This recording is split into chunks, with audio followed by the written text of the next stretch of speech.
షిరిడి సాయిబాబాకు సంబంధించిన వివాదం గత దశాబ్ద కాలానికి పైగా కొనసాగుతూనే ఉంది. చాలామంది చాలా రకాలుగా తమ తమ అభిప్రాయాలను వెలిబుచ్చుతూ ఉన్నారు. కొంతమంది పరిధి దాటి మాట్లాడుతున్న వారు కూడా ఉన్నారు. చట్ట పరిధిలో మాట్లాడిన వారు ఉన్నారు. అయితే వీటన్నింటినీ కూడా అభ్యంతరకరంగా భావిస్తూ ఇవన్నీ మనోభావాల క్రిందకు వస్తాయని చెప్పేసి షిరిడి సంస్థాన్ ఢిల్లీ హైకోర్టుని ఇటీవల ఆశ్రయించడం జరిగింది. అక్కడ హైకోర్టు ఇచ్చినటువంటి ఆదేశాల మేరకు గ్రీవెన్స్ కమిటీకి కొన్ని సూచనలు చేయడం జరిగింది. జస్టిస్ స్వర్ణకాంత శర్మ ధర్మాసనం ఆయన ఏం చెప్పారంటే, విషయ ప్రాధాన్యాన్ని గుర్తించి సాయిబాబా ట్రస్ట్ దాఖలు చేసినటువంటి పిటిషన్ని సత్వరమే పరిశీలించి సహేతుక నిర్ణయం తీసుకోండి. అలాగే ఏవైతే ఆదేశాలు మీరు తీసుకుంటారో ఆ ఆదేశాల అమలు తీరు ఏవైతే ఉంటుందో ఆ తీరును వివరిస్తూ తదుపరి విచారణ జరిగేటటువంటి ఈ నెల 19వ తేదీలోగా ఒక నివేదికను సమర్పించండి అని చెప్పి ధర్మాసనం స్పష్టం చేసింది. ఈ సందర్భంగా షిరిడి సంస్థాన్ తమ వెబ్సైట్లో కూడా ఈ సంబంధితమైనటువంటి విషయాల్ని పంచుకుంది. సాయిబాబాకి అగెనిస్ట్గా వీడియోలు చేస్తే వాటిని అన్నింటినీ కూడా తొలగించడం జరుగుతుంది అని చెప్పి హెచ్చరించడం జరిగింది. అయితే ఇక్కడ చట్ట పరిధిలో మాట్లాడినవి, చట్ట పరిధిలో మాట్లాడినవి రెండూ కూడా మాట్లాడనివి రెండూ కూడా ఒకే కేటగిరీలోకి వేసి తోసేస్తారా? ఈ వేల వీడియోస్ ఉంటాయి కదా, దాదాపుగా ఈ వేల వీడియోస్ని చేస్తారా, లేదా పర్టికులర్గా కొంతమందిని లేదా కొన్ని వీడియోలని టార్గెట్ చేస్తారా అనేది తేలాల్సిన విషయం. దీన్ని ఏ విధమైనటువంటి కోణంలో చూస్తారు? ఇటీవల కొంతమంది ఏం చేస్తున్నారంటే, కొంతమంది స్వాములు కూడా తమ మీద వీడియోస్ చేస్తే, ఏదైనా అభ్యంతరాలు వ్యక్తం చేస్తే వెంటనే వారికి ఉన్నటువంటి ధనబలాన్ని యూజ్ చేసుకొని కోర్టులను ఆశ్రయిస్తారు. కోర్టులను ఆశ్రయించి ఇంటరి మాటలను తీసుకొస్తారు, అవి పంపిస్తారు. పంపించగానే వాటి గురించి మాట్లాడకూడదు అని నోరు కట్టేస్తారు. ఇది ఒక రకంగా భావ ప్రకటన స్వేచ్ఛను హరించడమే. దుర్భాషలాడటం, లేకపోతే అదే చెప్పాను కదా, చట్ట పరిధిని దాటి ఎవరైతే మాట్లాడతారో వారి కంటెంట్ని నివారించడం అనేది ఒక రకం. కానీ మాట్లాడటమే తప్పు, మాట్లాడకూడదు అని శాసించడం మాత్రం నిజంగా గొంతు నొక్కడమే అవుతుంది. అయితే షిరిడి సంస్థాన్ విషయంలో నా సపోర్ట్ ఏంటంటే, షిరిడి సంస్థాన్కి సాయిబాబాను అభ్యంతరకరంగా ఎవరు మాట్లాడినా ఆ కంటెంట్ ఎవరున్నా సరే దాన్ని తొలగించడంలో తప్పులేదు. కానీ ఒక పర్స్పెక్టివ్ కోణంలో, ఒక సిద్ధాంతపరమైన కోణంలో చర్చలు జరుగుతుంటే మాత్రం వాటిని అడ్డుకోవడం అనేది అది కేవలం షిరిడి సంస్థానికి ఉన్నటువంటి బలంతో చేకూర్చుకున్న చర్యగానే భావించాలి. షిరిడి సంస్థను సాయిబాబాను రక్షించుకోవడం తన బాధ్యత. సో ఏదో ఒక విధంగా వేల కోట్ల రూపాయల సంస్థ కనుక చేసుకుంది. ఇది ఒక రకంగా ప్రేరణ కలిగించే అంశం. ఇక్కడ హిందువులు నేర్చుకోవాలి. ప్రతి హిందువు కూడా షిరిడి సంస్థాన్ని చూసి నేర్చుకోవాలి. సాయిబాబాని ప్రొటెక్ట్ చేసుకోవడంలో ఎంతకైనా ముందుకు వెళ్ళేటటువంటి సంస్థ దాన్ని చూసి. మరి రాముడిని రక్షించుకోవడానికి, కృష్ణుని రక్షించుకోవడానికి అయోధ్యనో మధురనో ఏవో కొన్ని బోర్డులు ఉంటాయి కదా. సాయిబాబా కంటే ఒకటే బోర్డు, సెంట్రలైజ్డ్ సిస్టమ్ అంతా ఓకే. మరి రాముడు, కృష్ణుడు, అమ్మవార్లు ఇంతమందిని అవమానించేటటువంటి వీడియోలు, వ్యక్తులు ఇప్పటికీ బోల్డ్ మంది ఉన్నారే. ఇది ఇంకా వేదానికి సంబంధించింది, అంటే వేద ప్రామాణికమైనటువంటి దేవీ దేవతలు, సనాతన ధర్మానికి సంబంధించినవి, ఈ దేశానికి, ఈ నేలకు సంబంధించినవి. ఈ విశ్వాసాల మీద నిరంతరం దాడులు చేస్తూ, రాతలు రాస్తూ, వీడియోలు చేస్తూ, కోతలు కోస్తూ ఈ విశృంఖలముగా వీడియోలన్నీ సర్క్యులేషన్స్లో ఉన్నాయి. మరి దాని మీద ఎవరో ఒకరు పిటిషన్ వేయొచ్చు కదా.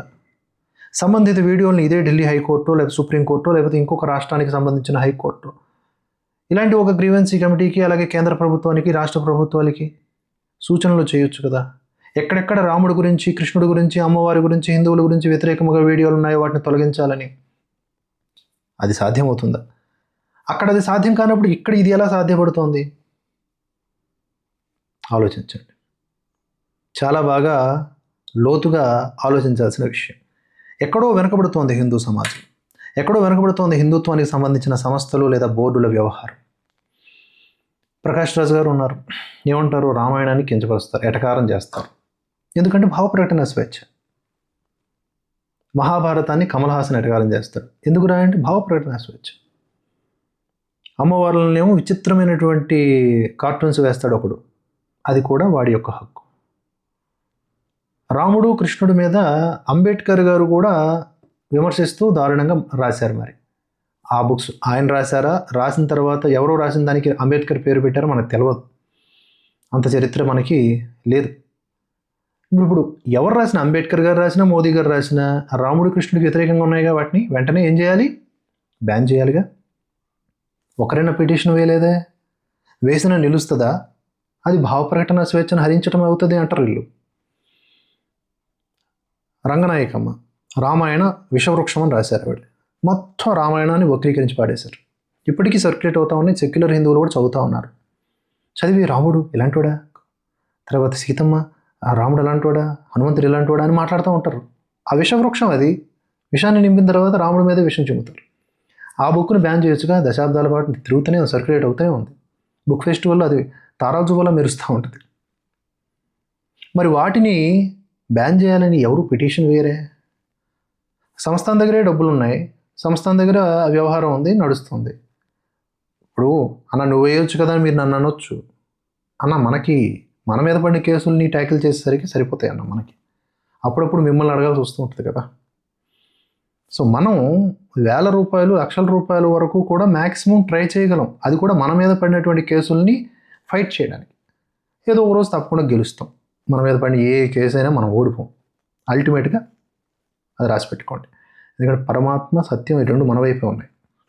అది పక్కన పెడితే డబ్బున్నటువంటి ధార్మిక సంస్థలు కానీ, ఆలయాలు కానీ, ఆ బోర్డులు కానీ వెంటనే సంబంధితమైనటువంటి శాఖలకి అప్రోచ్ అయ్యి ఆయా వీడియోలను తొలగించమని అడగవచ్చు కదా. ఉదయనిధి స్టాలిన్ సనాతన ధర్మాన్ని ఎరాడికేట్ చేస్తానన్నాడు.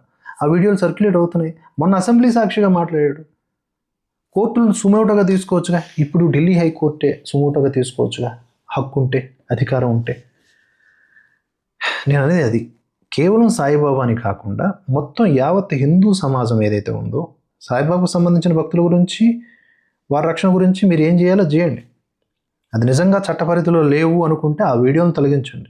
చట్టపరిధిలో లేవు అంటే ఆయా వ్యక్తుల మీద విచారణ, ఎలాగో కొంతమంది మీద కేసులు పెట్టారుగా, విచారణ జరిపించి తప్పు చేశారంటే జైలు పడేసేయండి, శిక్షించండి. కానీ హిందూ సమాజం కూడా ఎన్నో సంవత్సరాలుగా బాధలు అనుభవిస్తూ ఉంది.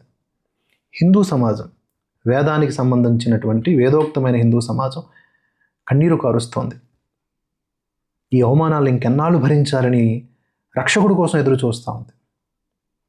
ఇదే సందర్భాన్ని దృష్టిలో పెట్టుకొని కేంద్ర ప్రభుత్వం నాట్ ఓన్లీ సాయిబాబా, మిగతా దేవుళ్ళ విషయంలో కూడా ఎవరైనా తప్పుగా మాట్లాడితే హిందూ సంబంధిత దేవుళ్ళ గురించి అనవసరంగా, అర్ధరహితంగా సేమ్ రూల్, సాయిబాబాకి వీడియోలకి ఏ రూల్స్ అయితే పెట్టారో అవే రూల్స్ యాప్ట్గా పెడితే బాగుంటుంది, బాగుండాలి.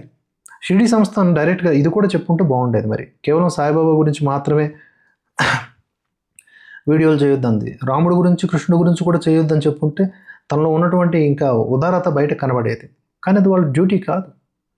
రాముడి గుడి ఉన్న వాళ్ళకి లేని నొప్పి షిరిడి సంస్థానికి ఎందుకు ఉంటుంది చెప్పండి. కాబట్టి షిరిడి సంస్థాన్ చేపట్టినటువంటి పని నిజంగా హర్షణీయం, స్వాగతించదగ్గ విషయం. ఢిల్లీ హైకోర్టులో విచారణ జరుగుతుంది. ఎవరైనా అభ్యంతరకరంగా అనిపిస్తే ఇది షిరిడి సంస్థానికి సంబంధించినటువంటి పిటిషన్, దాని మీద ఎవరైనా ఇంకొక పిటిషన్ వేసే అవకాశం ఉంటుంది. వేస్తారో లేదు మనకు తెలియదు, జస్ట్ గెస్ట్ చెప్తున్నాను. వేయొచ్చు. సుప్రీంకోర్టులో కూడా చర్చ జరగాలి అవసరమైతే. ఎన్నో విషయాల్లో ఎంతోమంది మాట్లాడారు. వాటిల్లో నిజాలెన్నో, అనిజాలెన్నో, అంతా కూడా నీరు పల్ల మెరుగు, నిజము దేవుడెరుగు అన్నట్లుగా నడుస్తూ ఉంటుంది. సాయిబాబాకి అప్లై చేసిందే మిగతా హిందూ దేవుళ్ళకు అప్లై చేయాలి, అప్లై కాబడాలి అనేది నా కోరిక. జై హింద్.